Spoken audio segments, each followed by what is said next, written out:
नमस्कार दोस्तों, आप सभी का हार्दिक स्वागत है यूपीएससी एकेडमी के यूट्यूब चैनल पर। इस चैनल के माध्यम से हम आपको प्रतिदिन परीक्षाओं में उपयोगी करंट अफेयर्स एमसीक्यू के रूप में उपलब्ध कराते हैं। हमारा उद्देश्य है कि आपकी सिविल सेवा और अन्य प्रतियोगी परीक्षाओं की तैयारी और भी प्रभावी एवं सरल हो सके। शुरू करते हैं 14 अक्टूबर के सवाल से। सवाल था, दक्षिण पूर्व एशिया का पहला कोरल लार्वा क्रायोबैंक किस देश ने लॉन्च किया है? 4 विकल्प हैं, इंडोनेशिया, मलेशिया, फिलीपींस या थाईलैंड। सही विकल्प है फिलीपींस।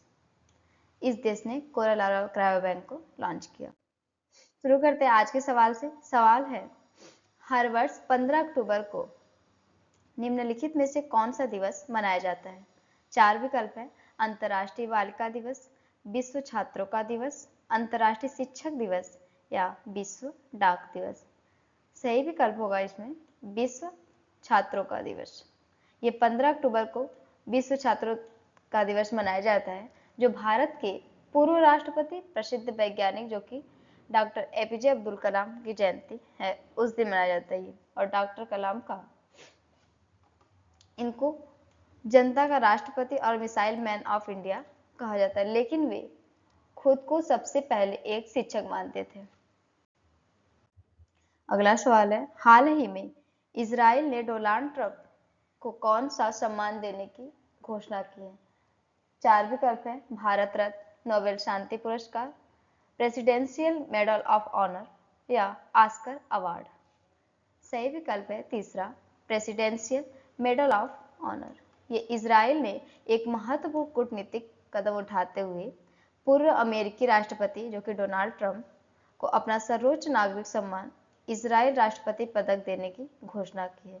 यह सम्मान जो कि ट्रंप की गाजा युद्ध विराम में मध्यस्थता और इजराइल बंधकों की रिहाई में मदद के लिए दिया जा रहा है, जो उनके पद छोड़ने के बाद भी मध्य पूर्व की भू राजनीतिक में उनके प्रभाव को दर्शाता है। देखते हैं इससे संबंधित कुछ और बातें। जैसे यह इजराइल का सर्वोच्च नागरिक पुरस्कार है, जो उन व्यक्तियों को दिया जाता है जिन्होंने इजराइल या मानवता के लिए असाधारण योगदान दिया हो। वहीं इसके स्थापना की बात करें, स्थापना इसकी 2012 में। पूर्व प्राप्तकर्ता इसके बराक ओबामा जो कि 2013 में मिला उनको, और नोबेल पुरस्कार विजेता और अन्य प्रमुख वैश्विक नेता को। वहीं यह सम्मान साहस, कूटनीति और शांति व न्याय के प्रति प्रतिबद्धता को मान्यता देता है। अगला सवाल है, 8वें वेतन आयोग की सिफारिशें लागू होने पर सरकारी कर्मचारियों को कब से नया वेतन मिलने की संभावना है? 4 विकल्प है, 1 जनवरी 2025, 1 जनवरी 2026, 1 जनवरी 2027 या 1 जनवरी 2028। तो सही विकल्प है 1 जनवरी 2026। ये केंद्र सरकार ने 1 अक्टूबर 2025 को दिवाली से पहले अपने कर्मचारियों को एक बड़ा तोहफा दिया, जिसमें महंगाई भत्ता जो कि 3% की बढ़ोतरी घोषणा की। वहीं इस संशोधन के बाद महंगाई भत्ता अब 55% से बढ़कर 58% हो गया है, जो 7वें वेतन आयोग के तहत लागू किया गया है। इसमें केंद्र सरकार के कर्मचारियों के वेतन ढांचे, भत्तों और पेंशन लाभों में महत्वपूर्ण बदलाव लाएगा। ये जैसे मीडिया रिपोर्टों के अनुसार इसे प्रधानमंत्री नरेंद्र मोदी ने 16 जनवरी 2025 को 8वें वेतन आयोग के गठन की घोषणा की थी। हालांकि इसके लागू होने की कोई आधिकारिक समय सीमा अभी तक घोषित नहीं की गई है। अनुमान है कि इसे लागू होने में 2 या 3 वर्ष लग सकते हैं। अगला सवाल है, पीएम गति शक्ति को शुरू हुए 4 साल कब पूरे हुए?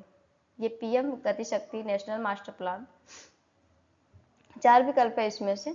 देखते हैं, 13 अक्टूबर 2024 को, 13 अक्टूबर 2025 को, 1 जनवरी 2025 या 13 जनवरी 2025 को। तो इसे शुरू हुए 13 अक्टूबर 2025 को। ये प्रधानमंत्री गति शक्ति राष्ट्रीय मास्टर प्लान जो कि चौथी वर्षगांठ 13 अक्टूबर 2025 को मनाई गई, और यह भारत के बुनियादी ढांचे क्षेत्र में क्रांतिकारी परिवर्तन लाने वाली एक योजना है, जिसे प्रधानमंत्री नरेंद्र मोदी ने 13 अक्टूबर 2021 को लॉन्च किया था।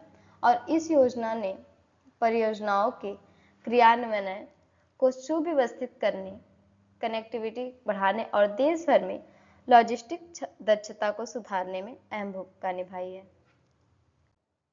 पीएम गति शक्ति योजना जो कि भारत की पहली एकीकृत मल्टी मॉडल अवसंरचना योजना है, और इसके उद्देश्य की बात करें तो ये परिवहन, लॉजिस्टिक्स और बुनियादी ढांचा विकास को एक ही डिजिटल प्लेटफॉर्म पर लाना है, ताकि बाधाओं को समाप्त किया जा सके और परियोजनाओं में देरी और लागत बढ़ोतरी को रोका जा सके। वहीं विभिन्न मंत्रालयों एवं विभागों के बीच यह बेहतर समन्वय स्थापित हो सके। इस योजना में जो कि 44 केंद्रीय मंत्रालयों और 36 राज्यों केंद्र शासित प्रदेशों को एक GIS आधारित डिजिटल प्लेटफॉर्म के माध्यम से जोड़ा गया है, ताकि वे साझा डेटा और योजना के तहत एक साथ काम कर सके। देखते हैं अगला सवाल। अगला सवाल है, वैष्णव ने किस भारतीय ऐप को गूगल मैप्स के विकल्प के रूप में समर्थन दिया है?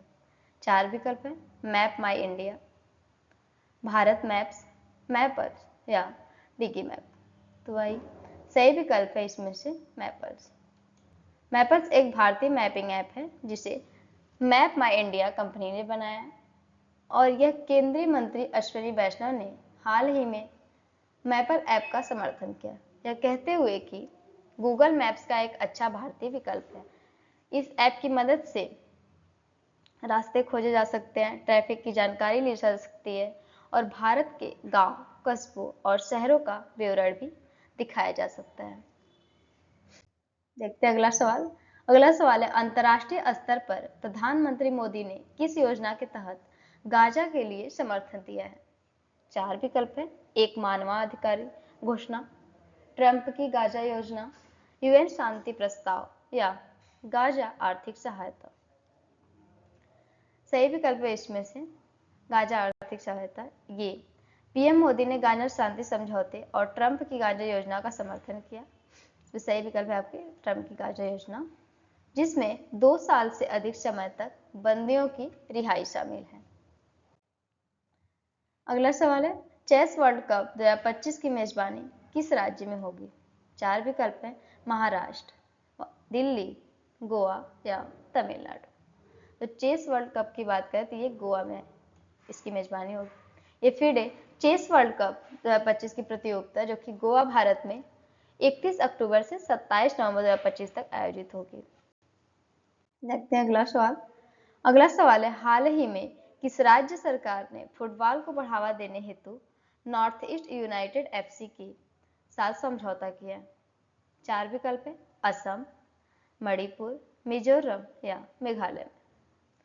सही विकल्प है इसमें से मेघालय। ये मेघालय सरकार ने फुटबॉल को बढ़ावा देने के लिए नॉर्थ ईस्ट यूनाइटेड FC के साथ 3 साल का समझौता ज्ञापन किया है। यह साझेदारी जो कि खेल, युवा सशक्तिकरण और पर्यटन को बढ़ावा देने की दिशा में एक कदम है। वहीं सरकार इस पहल के लिए 14 करोड़ का निवेश भी कर रही है।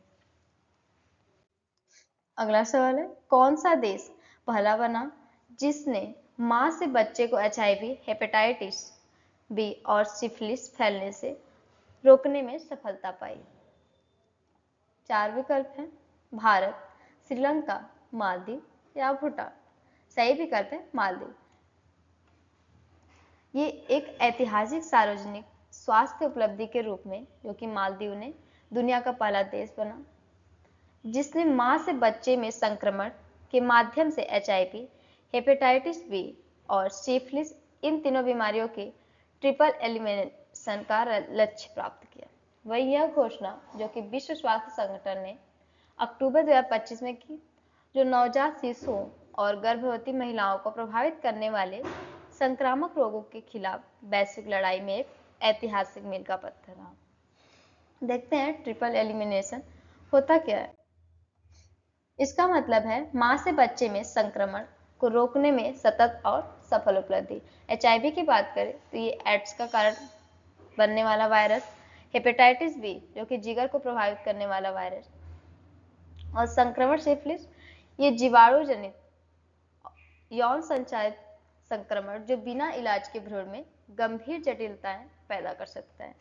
यही हाल ही में जो कि विश्व स्वास्थ्य संगठन WHO ने बताया कि मालदीव दुनिया का पहला देश जो कि जिसने मां से पैदा होने वाले बच्चों में 3 गंभीर बीमारियों का संक्रमण रोकने में पूरी सफलता पाई। अगला सवाल है, जीआई टैक्स ग्लोबल 2025 जो 6,800 से ज्यादा कंपनियों के साथ शुरू हुआ, वह किस देश में हुआ? 4 विकल्प हैं, भारत, अमेरिका, दुबई या जापान। सही विकल्प है दुबई। ये दुनिया का सबसे बड़ा प्रौद्योगिकी और एआई प्रदर्शनी जीआई टैक्स ग्लोबल का 45वां संस्करण जो कि दुबई में औपचारिक रूप से शुरू हुआ, और यह 5 दिवसीय कार्यक्रम जो कि 13 से 17 अक्टूबर तक दुबई के वर्ल्ड ट्रेड सेंटर और दुबई हार्बर में आयोजित हो रहा है, जिसमें 6,800 से अधिक प्रदर्शक, 2,000 स्टार्टअप्स और 180 से अधिक देशों से हिस्सा ले रहे हैं। वहीं एआई, क्वांटम कंप्यूटिंग, बायोटेक्नोलॉजी और सस्टेनेबल टेक्नोलॉजी पर विशेष ध्यान के साथ जीआई टैक्स 2025 यूएई को डिजिटल ट्रांसफॉर्मेशन का वैश्विक केंद्र बनाने में महत्वपूर्ण भूमिका निभा रहा है। आज का सवाल जो आप लोगों के लिए, किस देश के खिलाड़ी क्रिस वोक्स ने संन्यास की घोषणा की है? 4 विकल्प हैं, न्यूजीलैंड, इंग्लैंड, जापान या अमेरिका। सही विकल्प को आप लोग कमेंट बॉक्स में जरूर बताइएगा। इस वीडियो को अंत तक देखने के लिए आप सभी का दिल से धन्यवाद। यदि ये वीडियो आपके लिए उपयोगी रही तो कृपया चैनल को सब्सक्राइब करें, वीडियो को लाइक करें और अपने दोस्तों के साथ शेयर करें। आपकी सफलता ही हमारा संकल्प है। धन्यवाद।